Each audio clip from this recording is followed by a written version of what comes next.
সমাজে আছে নানান কিছুর প্রচলন, এরই মাঝে সঠিক কোনটি জানেন কি ভাইগণ? ইসলামের আলোকে জেনে চলুন, আমল করি আজীবন। আলহামদুলিল্লাহি রব্বিল আলামিন ওয়াসসালাতু ওয়াসসালামু আলা সাইয়্যিদিল মুরসালিন আম্মা বা'দ ফাউযু বিল্লাহি মিনাশ শাইতানির রাজীম বিসমিল্লাহির রহমানির রহিম। আসসালাতু ওয়াসসালামু আলাইকা ইয়া রাসূলুল্লাহ, আসসালাতু ওয়াসসালামু আলাইকা ইয়া হাবিবাল্লাহ, আসসালাতু ওয়াসসালামু আলাইকা ইয়া নবিয়াল্লাহ ওয়া আলা আলিকা ওয়া সাহাবিকা ইয়া নূরাল্লাহ। মাদিনী চ্যানেলের দর্শক শ্রোতা, আমরা এই জীবনযাপনের ক্ষেত্রে আমাদের নিত্য প্রয়োজনীয় অনেকগুলো জিনিস রয়েছে। সেই জিনিসগুলোর জন্য আমাদের বিভিন্ন সময় বিভিন্ন পদক্ষেপ নিতে হয়, কর্মজীবনে, ব্যক্তি জীবনে বিভিন্নভাবে বিভিন্ন কিছু করতে হয়। তো এর অনেক বড় একটি অংশ হচ্ছে খাদ্য, অর্থ এবং আরও বিভিন্ন দিক। তো এক তো বর্তমান অর্থনৈতিক সংকট, তারপর কর্ম সংকট, খাদ্য সংকট, এগুলোর সাথে আমরা সবসময় কিছু না কিছু মুখোমুখি হয়েই যাচ্ছি, অনেক সমস্যার সম্মুখীন হয়েই যাচ্ছি। এই সকল সমস্যার সমাধান ইসলামের দৃষ্টিতে কি, এবং আমরা এমন কি করতে পারি যেটা করলে আমরা অল্পতে অনেক বরকত পাব, এবং কি কি বিষয় যেগুলো ত্যাগ করার, যেগুলোর কারণে আমরা বরকত শূন্যতা দেখতে পাই। তাই মাদিনী চ্যানেলের দর্শক শ্রোতা, আপনাদের সবাইকে স্বাগতম জানাচ্ছি আমাদের এই অনুষ্ঠান তাহলে সঠিক কোনটি।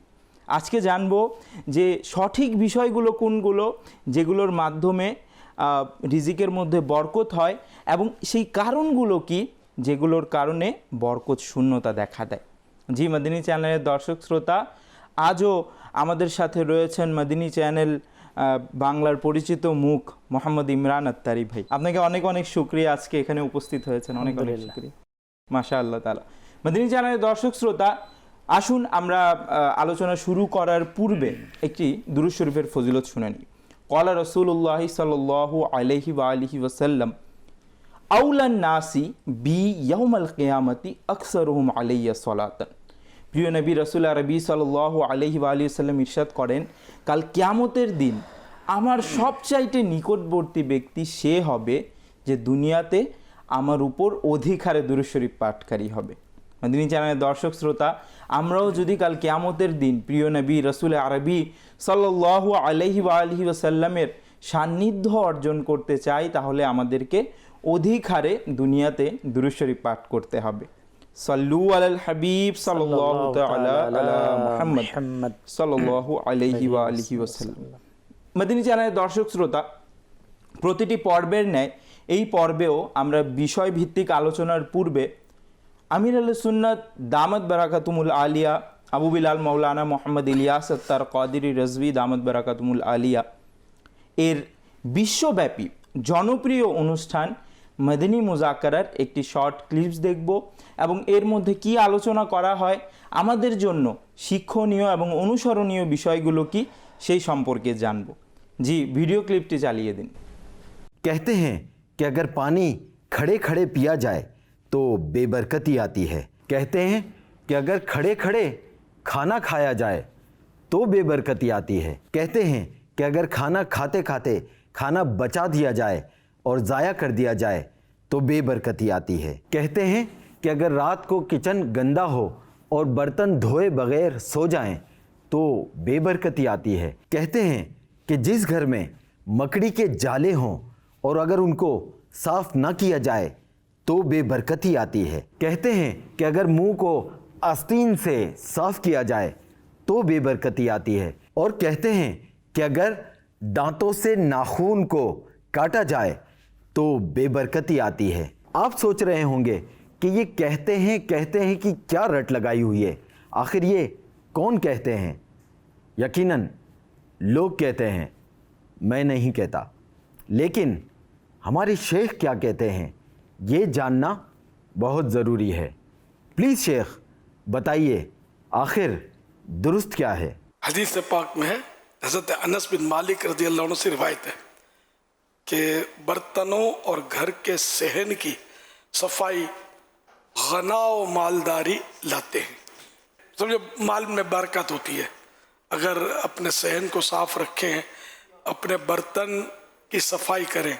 तो यूं खाने पीने के बाद बर्तन को छोड़ देंगे तो यूं एक बेबरकती का सबब भी है, और दूसरे इसमें भी चूहे लूटेंगे तो छिपकलियाँ लूटेंगे, पता नहीं क्या क्या कीड़े मकोड़े अपने जरासीम जो है इसमें छोड़ेंगे।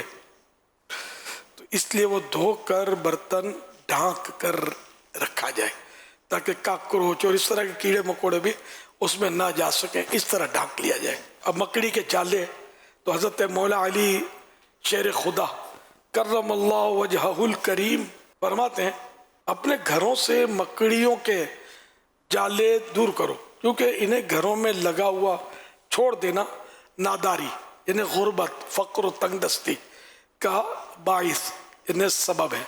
एक रीज़न है कि अगर घर में जाले वगैरह साफ ना किए जाए तो बेबरकती होती है, तंगदस्ती होती है। पास्तीन से जैसे मुंह साफ करने का बताया, तो फतह रज़विया जिल्द पहली जो है इसमें आला हज़रत रहमतुल्लाह अलैह का फरमान है, उलमा में मशहूर है कि अपने दामन आंचल से बदन ना पूछना चाहिए। आंचल सिरा, दामन का सिरा कपड़ों का अपने जो, तो इससे बदन नहीं पूछना चाहिए, इससे मुंह वगैरह पूछते हैं। और इससे बाद गुजरे हुए बुजुर्गों से नकल करते हैं और रद्दुल मुख्तार में फरमाया दामन से हाथ मुंह पूछना भूल पैदा करता है, यानी कि हाफजा कमज़ोर होता है, मेमोरी। खाना बच्चा दिया जाए और ज़ाया कर दिया जाए तो बेबरकती आती है। खाना वाकई बच्चा कर ज़ाया कर दिया जाए तो सीधी सीधी बेबरकती सामने ही है ना। अगर आप ना फेंकते तो इतना माल आपका ज़ाया होने से बच जाता तो ये बरकत होता। ये तो है ही बेबरकती। हर गुनाह बेबरकती लाएगा, नहुसत लाएगा, जिल्लत लाएगा और नेकी इज्जत लाएगी, बरकत लाएगी। अगर पानी खड़े खड़े पिया जाए तो बेबरकती आती है। पानी बैठकर पीना सुन्नत है। अब इसमें बैठ अगर खड़े खड़े पिया इसको गुनाह तो नहीं कहा जाएगा, गुनाह है, सुन्नत तर्क हुई। अब इससे बेबरकती आती है इसकी सराहत, यानी कि खुले लफ्ज़ों में मैंने नहीं पढ़ा हो तो याद नहीं है। मना किया गया थी सब बाबे, अगर खड़े खड़े कोई पी भी ले तो उसको चाहिए कि उसको के करके निकाल दे उसको। नहीं, एक डांट है, जजर है गलबन ना, जजरन। अच्छी बात नहीं है कि खड़े खड़े बंदा पानी पिए। इल्ला आब जमजम शरीफ खड़े होकर पिएंगे कि ये भी सुन्नत है, खड़े खड़े पीना आब जमजम। और वुज़ू का बचा हुआ पानी ये भी खड़े खड़े पिएंगे। जैसे किसी बर्तन में, लोटे वगैरह में वुज़ू किया हो, न कि नल में वुज़ू करेंगे तो बहुत बड़ा टैंक है तो वो वुज़ू का बचा हुआ इसको ज़रा कोई नहीं कहेगा। तो लोटे में आपने वुज़ू किया तो ये जो बच गया तो आपके लिए ये इसमें खुसूसियत आ गई, बरकत आ गई, तो ये खड़े खड़े पिए, ये मुस्तहब। खड़े खड़े खाना खाया जाए तो ये भी ज़ाहिर है कि वो सुन्नत नहीं है। सुन्नत यही है कि बैठ कर खाना खाया जाए। सीधा घुटना खड़ा किया और उल्टा पाँव बिछा दिया, उस पर बैठ गए। दो जानू ना तहियातो पढ़ते हुए नमाज में इस तरह बैठते हैं, दो जानू बैठना ये कहलाता है। तो दो जानू बैठकर भी खाना खाएंगे, इससे भी सुन्नत अदा हो जाती है। दो जानू बैठकर खाना खाएं तो क्या अगर दांतों से नाखून को काटा जाए तो बेबरकती आती है? दांत से नाखून नहीं काटने चाहिए कि मकरूह है, और इसमें बरस माअज़ल्लाह पैदा होने का अंदेशा है, देखिए वो कोढ़ का खतरा है ये हो जाए। सल्लू अलल हबीब सल्लल्लाहु ताला अला मुहम्मद। মাশাআল্লাহ তাআলা। মদিনী চ্যানেলের দর্শক শ্রোতা, খুবই চমৎকারভাবে প্রশ্ন করা হলো এবং খুবই সাবলীলভাবে উত্তরটা দেয়া হলো। তো প্রশ্নের মধ্যে বলা হচ্ছিল যে এই যে আমরা দাঁড়িয়ে কেউ যদি খাবার খায় কিংবা দাঁড়িয়ে যদি পানি পান করে কিংবা যদি রাত্রে অপরিচ্ছন্ন বাসন ইত্যাদি, খাবারের বাসন ইত্যাদি রেখে দেয়, তারপরে এভাবে করে আরও বিভিন্ন কারণ বলা হয়েছিল। এগুলো কারণে রিজিকের সংকীর্ণতা বা বরকত শূন্যতা দেখা দেয় কি না? তো এই ব্যাপারে আমির আহলে সুন্নাত দামাত বারাকাতুহুল আলিয়া যে মদিনী ফুলগুলো দিয়েছে এর আলোকে যদি আপনি কিছু বলতেন। আলহামদুলিল্লাহ রাব্বিল আলামিন আসসালাতু ওয়াসসালামু আলা সাইয়্যিদিল মুরসালিন। প্রশ্ন ছিল সঠিক কোনটি, আর বর্তমান জি জি আমরা যদি বর্তমান যে অবস্থা, যে পরিস্থিতি যদি আমরা দেখি, দ্রব্যমূল্যের যে ঊর্ধ্বগতি, প্রতিটা মানুষ এটাই কামনা করে যে তার রিজিকের মধ্যে বারাকাত হোক, যতটুকু উপার্জন এর মধ্যে যাতে বারাকাত চলে আসে। তাই শেখ তরিকত আমির আহলে সুন্নাত দামাত বারাকাতুহুল আলিয়া প্রশ্নের উত্তরে তিনি অনেকগুলো বিষয় এখানে এনেছেন। কিছু কর্মের কথা এমন বলেছেন যেগুলোর মাধ্যমে আপনার বারাকাত শূন্য হয়ে যায়, এমনও কিছু বলেছেন যে সকল কাজের মাধ্যমে আপনার বারাকাত চলে আসে। তো এর কয়েকটি মাদানী চ্যানেলের দর্শক শ্রোতা আমি আর্জ করার চেষ্টা করব। তিনি কিছু হাদিসে মোবারকা সাহাবা ইকরাম বুজুর্গানের দিনের বাণী থেকে বলেছেন। যেমন হাদিসে পাক এভাবে এসেছে, যখন যারা নিজেদের বর্তনকে পরিষ্কার রাখে, যেমন আমরা খাবার খাই, প্রতিদিন আমরা আমাদের ঘরে আমরা আহার করি, বর্তন পরিষ্কার রাখে এবং নিজের আঙ্গিনা উঠান যেটা ঘরের সামনে থাকে পরিষ্কার রাখে, তো এটাও আপনার বরকতের একটা মাধ্যম। সুবহানাল্লাহ। এটাও তিনি বলেছেন যদি কেউ বর্তনকে অপরিষ্কার রাখে তাহলে এটা বরকত শূন্যতারও কি একটা কারণ হতে পারে। এরপরে সাহাবী রসুল হযরতে সাইয়্যিদুনা মাওলা আলী রাদিয়াল্লাহু তাআলা আনহুর কল তিনি বললেন, ঘরের মধ্যে মাকড়সার যে জাল প্রায় ঘরের মধ্যে কিন্তু হয়ে যায় অনেক সময় পরিষ্কার না করলে এটা হয়ে যায়। তো এই ব্যাপারেও এসেছে যারা এটাকে রেখে দেয়, পরিষ্কার না করে, তাহলে তাদেরও আপনার বরকত শূন্যতা হওয়ার কি রিজিকের সংকীর্ণতার একটা কারণ বলা হয়েছে।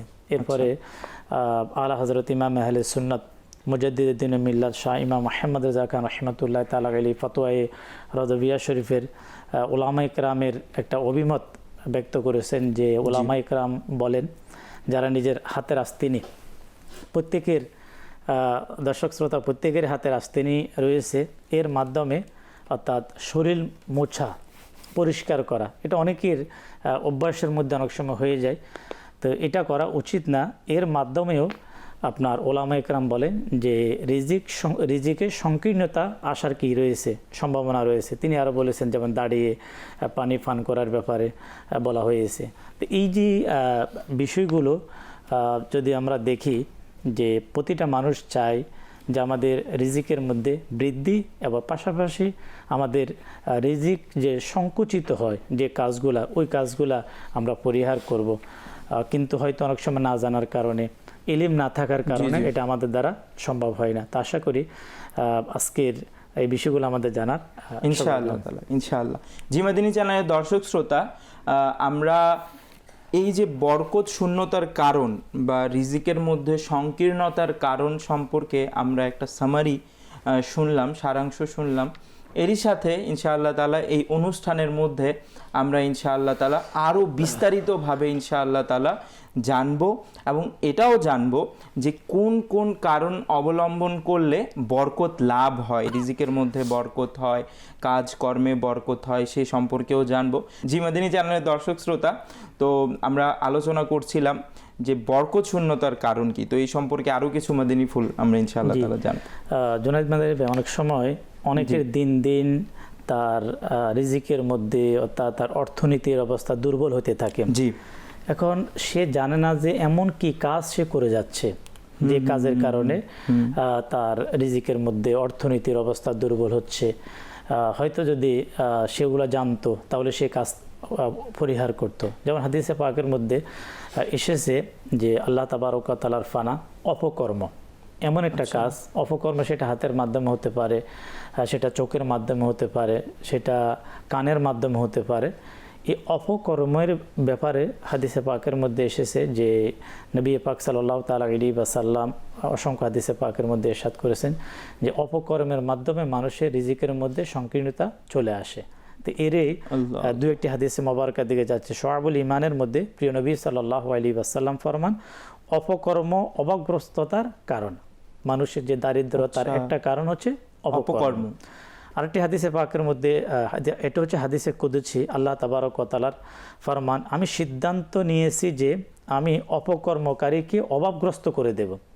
এটা আল্লাহ পাকের সিদ্ধান্ত, যারা অপকর্মে লিপ্ত হবে, খারাপ কাজে যারা লিপ্ত হবে, আল্লাহ তাবারক ওয়া তাআলা তাদেরকে কি করবে? অভাবগ্রস্ত করে দিবে।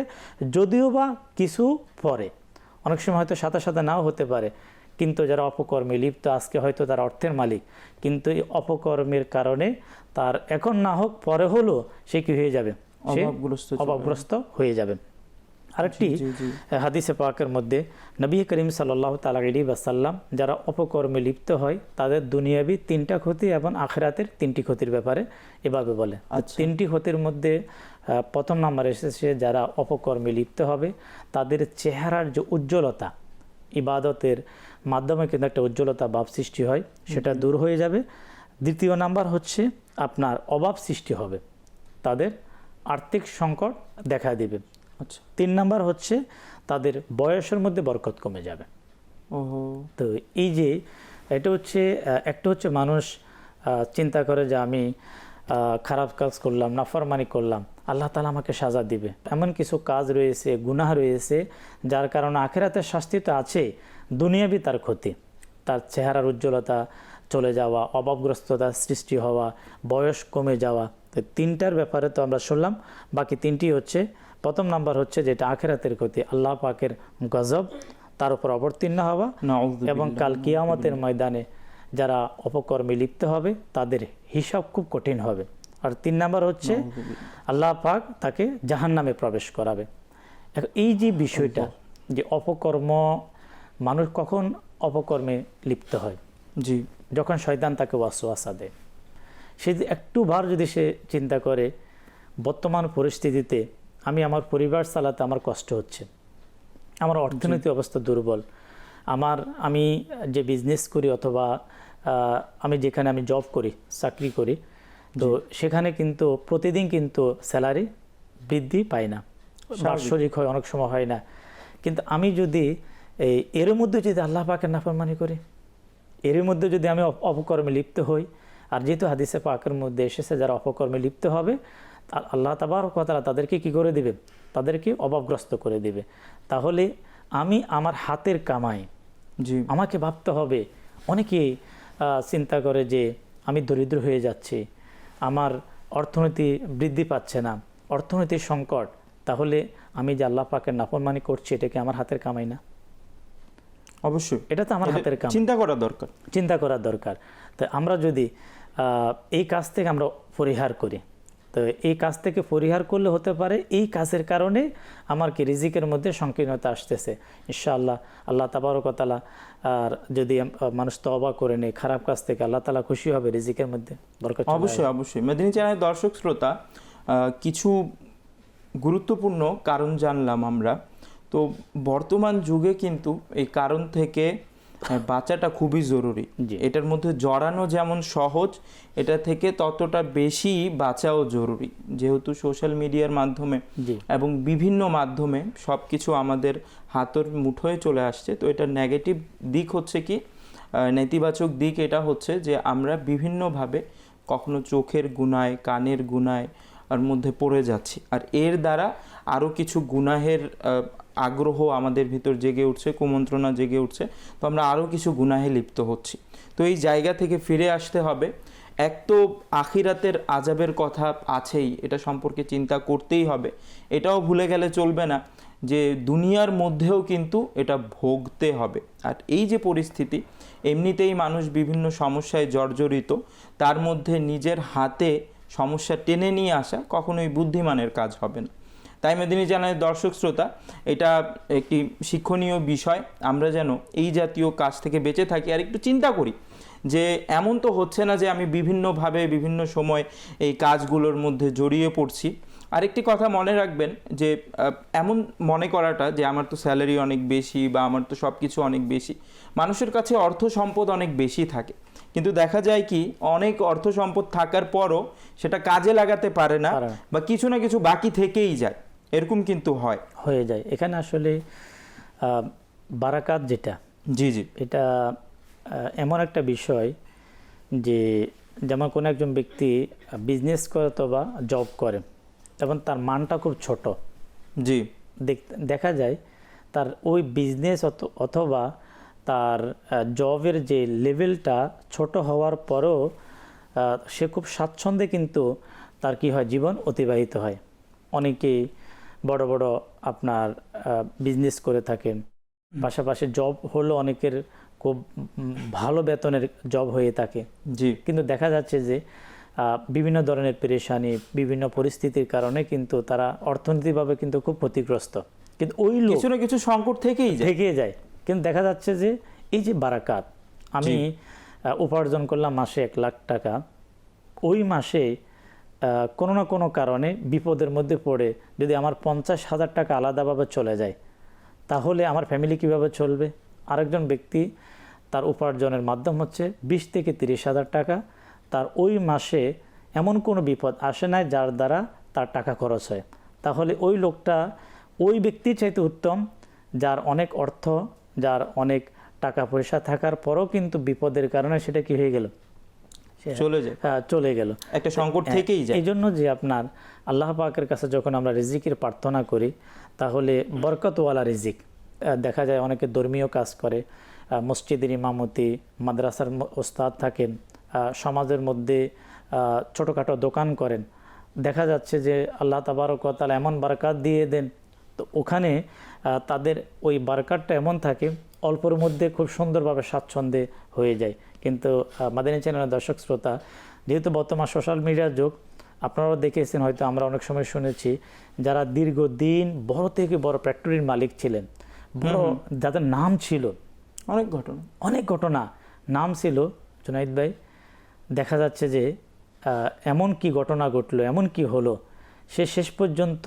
নিজেকে লুকানোর চেষ্টা করতেছে, মানুষ তাকে খুঁজতেছে, মানুষ তার থেকে টাকা পাবে, কিন্তু কিছুদিন পূর্ব তার ফ্যাক্টরির অথবা তার যে বিজনেসের একটা কি ছিল, সুনাম ছিল, নাম ছিল, জি মানে সে যেখানে কয়েক কোটি টাকার মালিক ছিল, সেখানে তার দ্বিগুণ সে এখন ঋণে আছে।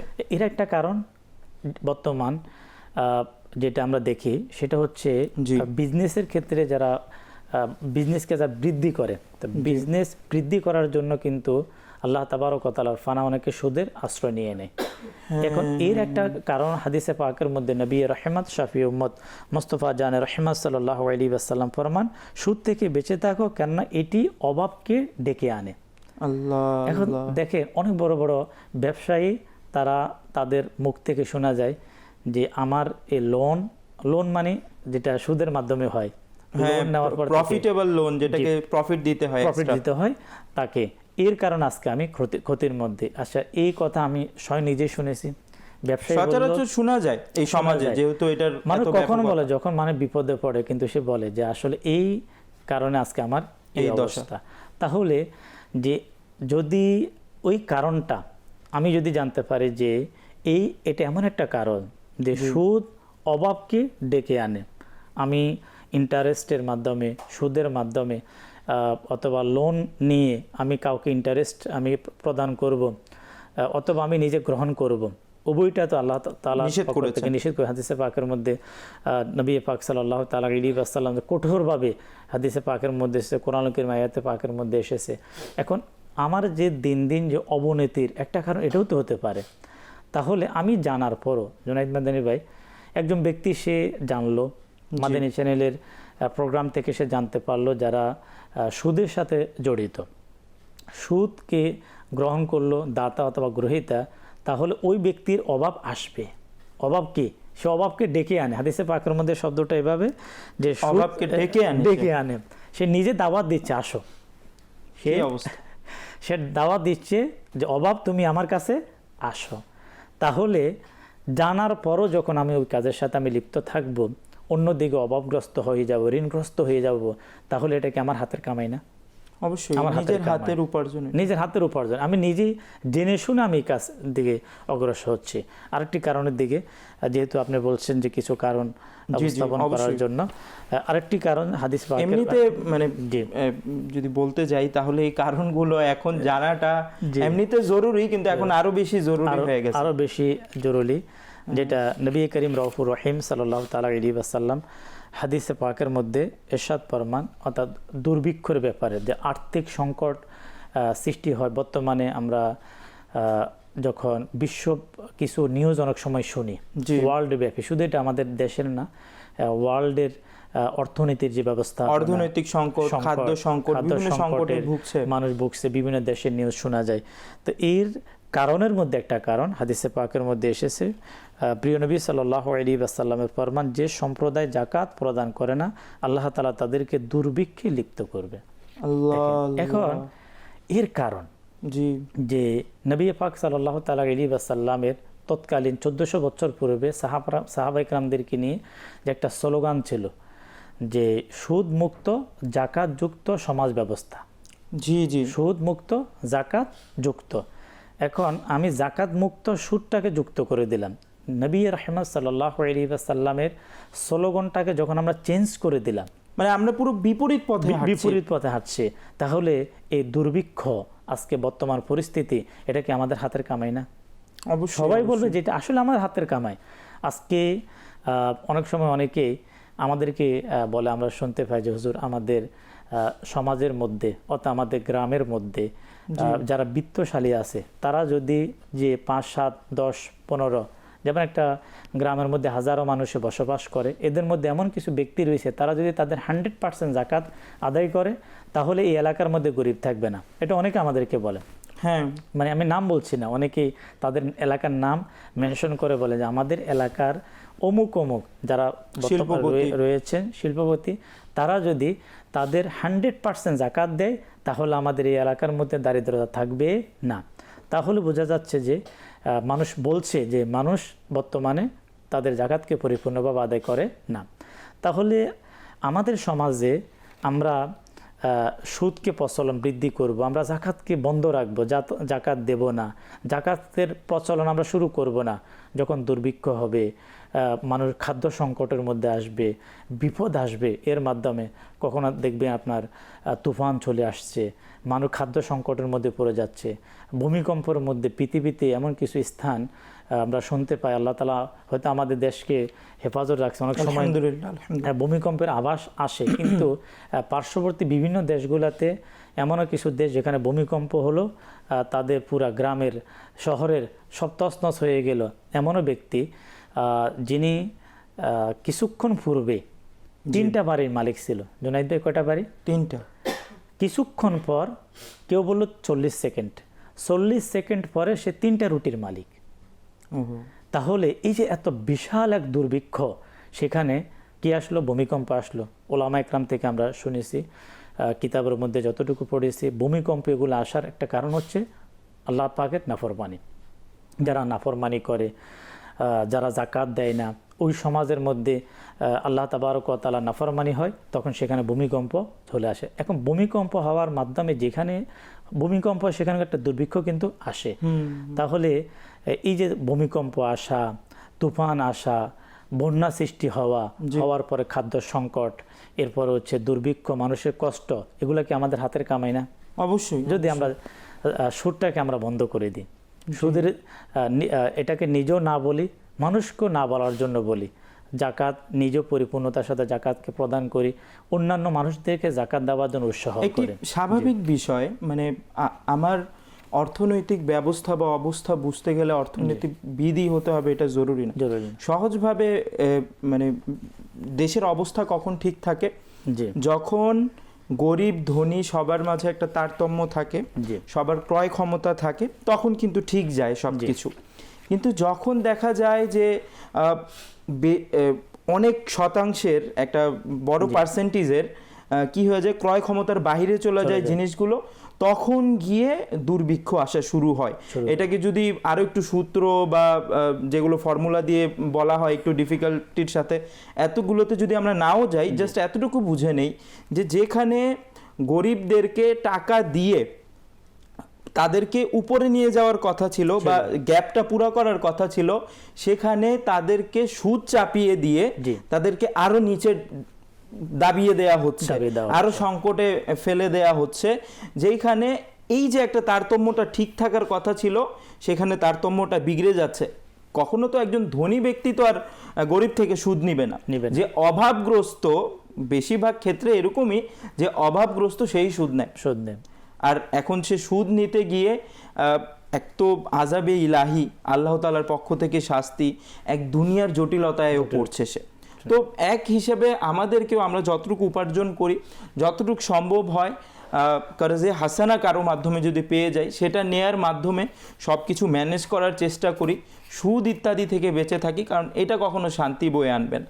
যদি আপনার ব্যবসায় কোনোভাবে প্রফিট হয়েও যায়, তাহলে মনে রাখবেন এই প্রফিট কখনো আপনাকে এই পৃথিবীতে লাভ দিতে পারবে না, পরকালে তো নয়, এই পৃথিবীতেও লাভ দিতে পারবে না। বলেন যারা সুদ গ্রহণ করে মানুষকে লোন দেওয়ার মাধ্যমে, তারা এহসানকারী নয়, তারা জুলুমকারী। ওহো, এটা তো আমি যখন তাকে 100 টাকা দিয়ে যখন আমি তার থেকে 110 টাকা যখন আমি নেব, তাহলে এটা দয়া হলো না, তার প্রতি দয়া হলো না।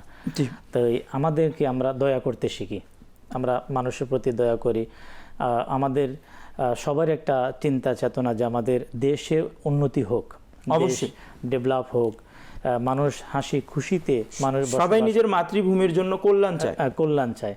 তাহলে যারা বাস্তবিক অর্থে ওই সকল ব্যক্তি যারা সুদের ক্ষেত্র যারা তৈরি করেন, সুদের মাধ্যমে মানুষদেরকে কষ্টের মধ্যে যারা লিপ্ত করেন, তো তাদের মাধ্যমে মাদানী চ্যানেলের দর্শক শ্রোতা, আমাদের দেশের কতটুকু উন্নতি হবে নয়, বরংশ হাদিসে পাকের মধ্যে এমন এসেছে যে সুদ এটা হচ্ছে অর্থনৈতিক ধ্বংস। মানে সমাজের এভাবে এসেছে যে এটা মানে সুদকে বলা হয়েছে ধ্বংস। তো ধ্বংস কি? এটার প্রথম ধ্বংস লীলা হচ্ছে যে ওখানকার অর্থনৈতিক অবস্থাকে কি করে দেয়, নষ্ট করে দেয়। যে তারা যারা সুদের প্রচলন করে, লেনদেন করেন, উভয়ের যে অর্থ, তাদের অর্থের যে ব্যবস্থা, ব্যবসা হোক যেটি হোক, এর মধ্যে আল্লাহ তাবারক ওয়া তাআলা বরকতটাকে কি করে দেয়, নষ্ট করে দেয়। তো যখন নষ্ট করে দিবে, তখন সেখানে স্বাভাবিক দুর্ভিক্ষ কি আসবে। তাই আমাদেরকে আপনার এটা থেকে বাঁচার জন্য, যদি মাদানী চ্যানেলের দর্শক শ্রোতা, আমরা যে সুদের বিষয়গুলোকে আমরা বারবার পড়ি, বারবার পড়ার আমরা চেষ্টা করি, এরপরে হালাল উপার্জনের বারাকাত কি, হালাল খাওয়ার বারাকাত কি, হালাল উপার্জন করার দুনিয়াবি উপকার কি, আখিরাতের উপকার কি, তা আশা করি এগুলো যখন আমরা জানবো, আমরা ইনশাআল্লাহুল কারীম আমাদের মন মানসিকতা সৃষ্টি হবে। পাশাপাশি ওই সকল ব্যক্তিদের সাথে আমরা থাকার, আমরা চলার চেষ্টা করি যারা নিজে হালাল উপার্জন করেন, অপরকে হালাল উপার্জন করার জন্য কি করেন, আগ্রহী করেন, উৎসাহ দিয়ে থাকেন। মাশাআল্লাহ। জি মাদানী চ্যানেলের দর্শক শ্রোতা, খুবই গুরুত্বপূর্ণ কথা চলছিল। তো শুধু কথা শুনলেই হবে না, এর উপরে আমলও করতে হবে। আর কিভাবে আমল করব, কিভাবে বাঁচতে পারবো এই বরকত শূন্যতার বিষয়গুলো থেকে, কারণগুলো থেকে, সেই বিষয়গুলো মাথায় নিতে হবে। মাদানী চ্যানেলের দর্শক শ্রোতা, এরই সাথে আমরা ইনশাআল্লাহ তাআলা রিজিকের মধ্যে বরকত কিভাবে হয়, বরকত অর্জনের পদ্ধতিগুলো জানবো। মাদানী চ্যানেলের দর্শক শ্রোতার কিছু কল রয়েছে, তো সেই কলগুলো আমরা নিয়ে নেই। জি, কল চালিয়ে দিন। আমি মোহাম্মদ শরফুদ্দিন কিশোরগঞ্জ থেকে বলছি।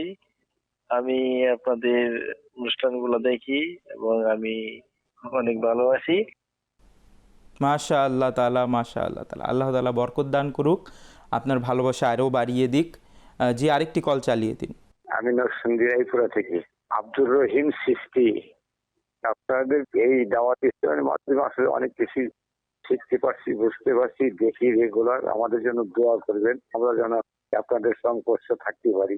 মাশাআল্লাহ, আল্লাহ তাআলা আপনাকে ইমানের সাথে আল্লাহ তাআলার সন্তুষ্টিতেই পুরো জীবন অতিবাহিত করার তৌফিক দান করুক। জি, আরেকটি কল চালিয়ে দিন। আমার নাম সাইফুল ইসলাম। আমি মাদানী চ্যানেল সবসময় দেখি, আমার দেখতে অনেক ভালো লাগে। আমার বাসার সবাই দেখে, তাদের কাছে ভালো লাগে।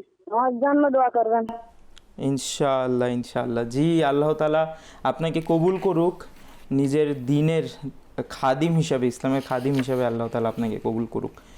জি মাদানী চ্যানেলের দর্শক শ্রোতা, অনেকগুলো কমেন্টও রয়েছে, তো সেই কমেন্টগুলো নিব।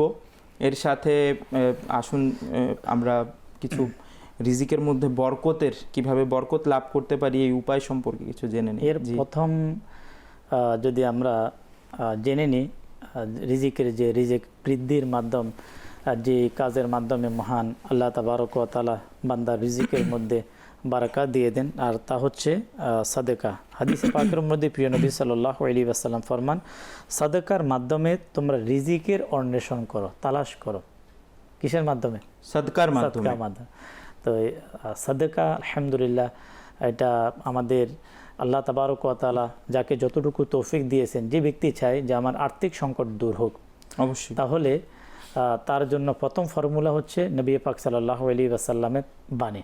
এমন তো অনেক কিছু আমল আছে, জি জি, কিন্তু যেটা হাদিসে পাকের মধ্যে ব্যাপকভাবে যেটার আলোচনা আসছে সেটা সাদেকার ব্যাপারে আসছে, এবং এটা পরিলক্ষিত যারা সাদেকা করেন, আল্লাহ তাআলা সন্তুষ্টির জন্য দান করে থাকেন, তা আল্লাহ রাব্বুল আলামিন। এবং বলা হচ্ছে কি যে একটা যে তোমরা সাদেকার মাধ্যমে, কিসের মাধ্যমে? সাদকার মাধ্যমে, সাদেকার মাধ্যমে রিজিকের অন্বেষণ করো, তালাশ করো। যেমন কোরআনুল কারীমের আয়াত হচ্ছে যে তোমরা কি করো, জমিনে বিচরণ করো, রিজিকের জন্য বিচরণ করো। এখন এখানে কিন্তু হাদিসে পাকের কিন্তু একটা মাধ্যম শব্দ ইউজ করা হয়েছে, যে কি মাধ্যম, যে একটা হচ্ছে যেমন একটা তো আমাদের হাতের একটা মাধ্যম আছে, হাতের মাধ্যমে আমাদেরকে কাজ করতে হয়, জবানের মাধ্যমে আমাদেরকে বলতে হয়, কিন্তু এমন একটা মাধ্যম প্রিয় নবী সাল্লাল্লাহু আলাইহি ওয়াসাল্লাম বলেছেন, সেটা হচ্ছে সাদেকা। সাদেকার মাধ্যমে তোমরা কি করো, রিজিকের অন্বেষণ করো। এটা আমরা আমল করতে পারি।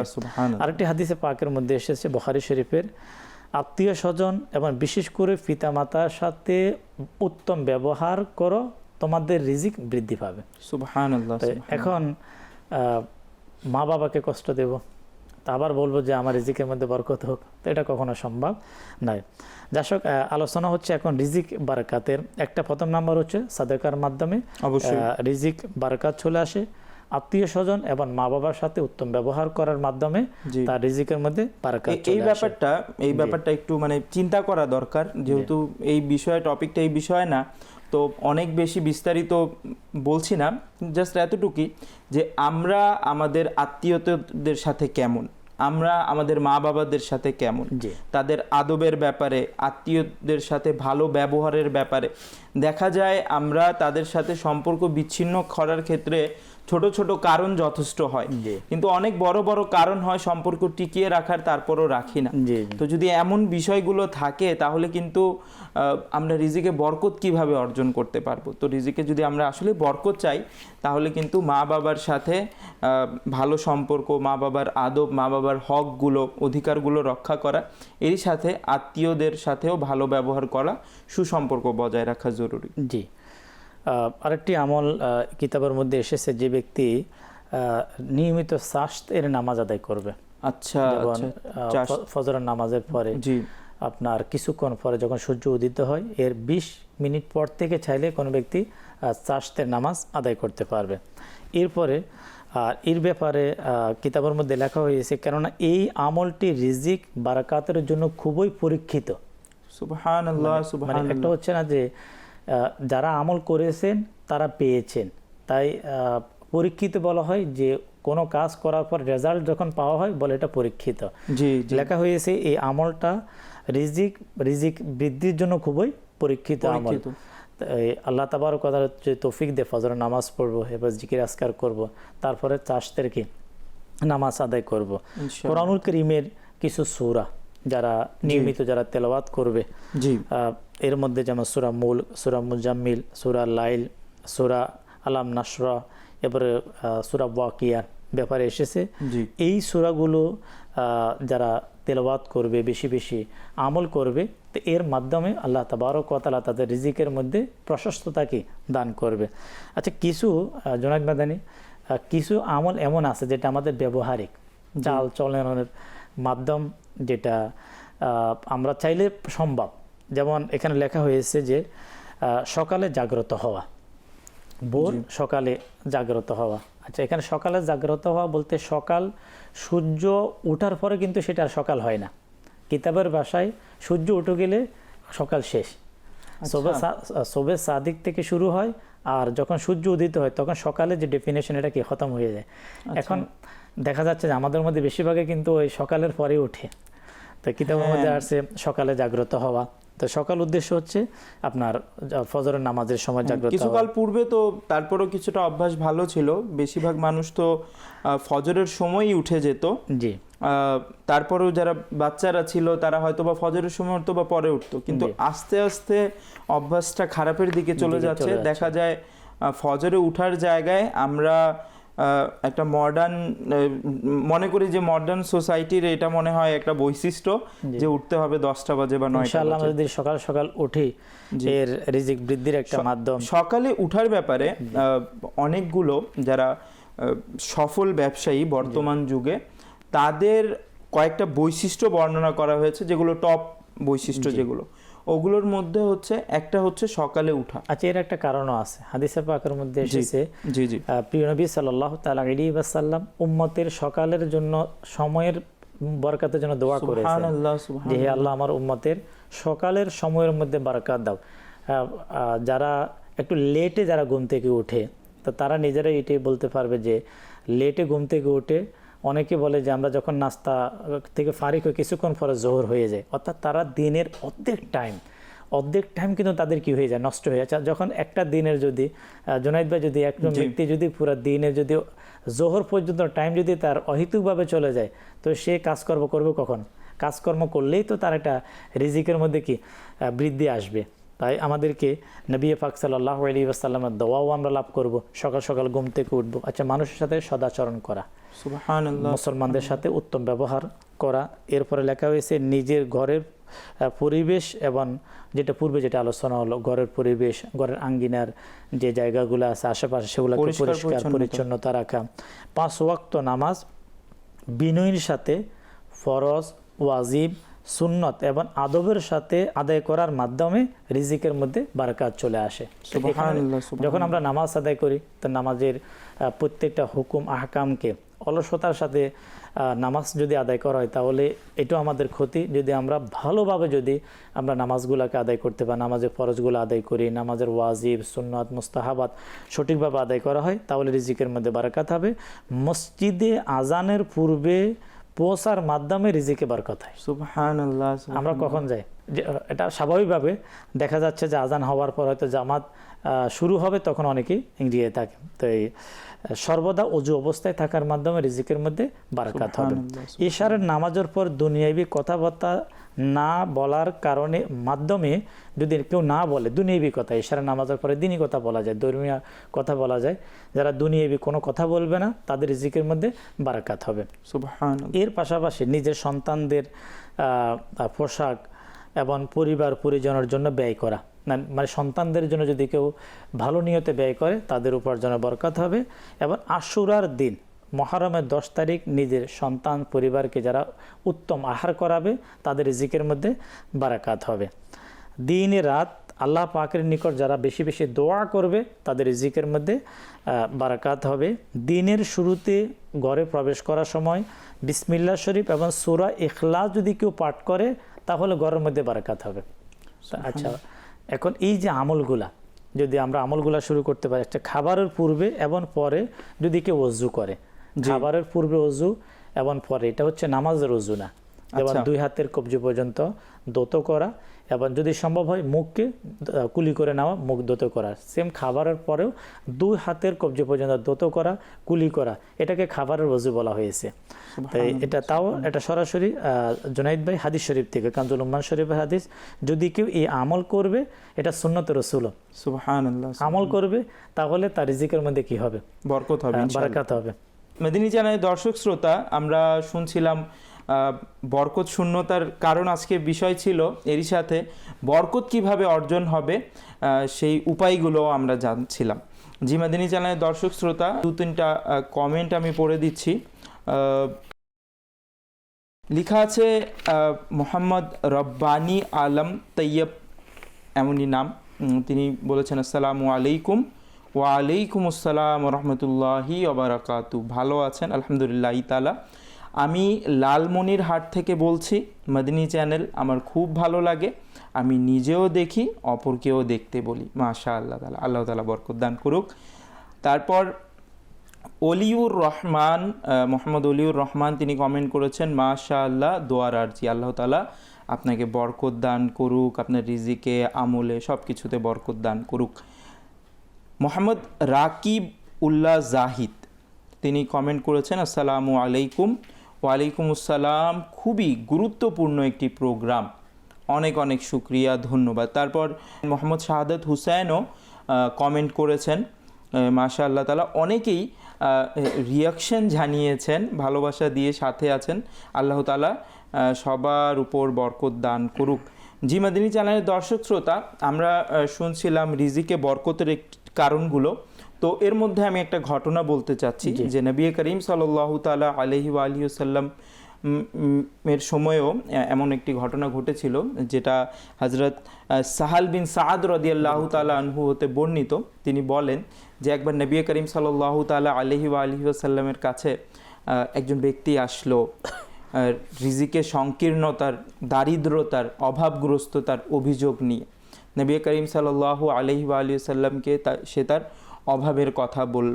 নবী করিম সাল্লাল্লাহু তাআলা আলাইহি ওয়া আলিহি ওয়াসাল্লাম তাকে কি আমল দিয়েছিলেন? খুবই গুরুত্বপূর্ণ আমল, আমাদের শোনা দরকার। এটা শুধু রিজিক বরকতের জন্যই না, বরং পরিবারের মধ্যে সঠিক পরিবেশ তৈরিতেও অগ্রণী ভূমিকা পালন করে। তা হচ্ছে নবী করিম সাল্লাল্লাহু তাআলা আলাইহি ওয়া আলিহি ওয়াসাল্লাম ইরশাদ করেছেন যে তুমি যখনই ঘরে প্রবেশ করবে তো ঘরে সালাম করবে, যারা পরিবারের সদস্য রয়েছে তাদেরকে সালাম দিবে।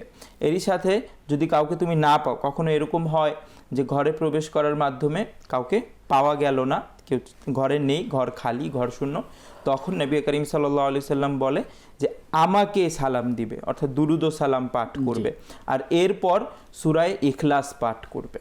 তো আলহামদুলিল্লাহ তাআলা, প্রিয় নবী রাসূল আরবি সাল্লাল্লাহু তাআলা আলাইহি ওয়া আলিহি ওয়াসাল্লাম এই উপায়টা আমাদেরকে জানিয়েছেন। পরবর্তীতে সেই ব্যক্তি যে দারিদ্রতায় ছিল, যখন নিজের ঘরে গেল এবং কন্টিনিউয়াসলি এই আমলটা করা শুরু করলো, তার এত সচ্ছলতা আর অর্থনৈতিকভাবে এত ভালো হয়ে গিয়েছিল যে পরবর্তীতে সে তার যারা প্রতিবেশী রয়েছে, আত্মীয় স্বজন রয়েছে, তাদেরকে সহযোগিতা করত। সুবহানাল্লাহ। এক সময় আসছিল নিজের অভাবগ্রস্ততার অভিযোগ নিয়ে, এখন এই আমল করার কারণে এত বেশি সচ্ছল হয়ে গেল যে অন্যদেরকে সহযোগিতা করা শুরু করলো। তো নবী করিম সাল্লাল্লাহু তাআলা আলাইহি ওয়া আলিহি সাল্লাম এই ফর্মুলাটা দিয়েছেন। আর সালামের মাধ্যমে ভালোবাসাও বৃদ্ধি পায়, ভালোও দেখায় যে আপনি যখন ঘরে প্রবেশ করছেন সবাইকে সালাম দিচ্ছেন, বাচ্চাদেরও শিখার একটি মাধ্যম হয়। আপনি যদি আরো কিছু হাদিস শরীফ বলতেন। আলহামদুলিল্লাহ, নবী পাক সাল্লাল্লাহু তাআলা আলাইহি ওয়াসাল্লাম ইস্তেগফার করার উৎসাহ দিয়ে এভাবে ফরমান যে তোমরা ইস্তেগফার করাকে, তওবা, ইস্তেগফার করাকে নিজের উপর আবশ্যক করে নাও। আচ্ছা, আবশ্যক হচ্ছে ওই কাজটা তুমি একটু কন্টিনিউটার সাথে লেগে থাকো, হ্যাঁ, মানে নিয়মিত করতে থাকো। মানে ইস্তেগফার আপনার যেটাকে রুজু হওয়া, আল্লাহ তাআলার কাছে নত হওয়া, অপরাধ স্বীকার করা, নিজের নাফরমানির, ইস্তেগফার করাকে নিজের উপর আবশ্যক করে নাও। যদি তুমি করতে পারো তো নবী করিম সাল্লাল্লাহু আলাইহি ওয়াসাল্লাম ইরশাদ ফরমান, আল্লাহ তাআলা তার সমস্ত সমস্যা দূর করে দিবেন, সুবহানাল্লাহ, সকল প্রকার অভাব থেকে প্রশান্তি দান করবেন, এমন স্থান থেকে তাকে রিজিক দান করবেন।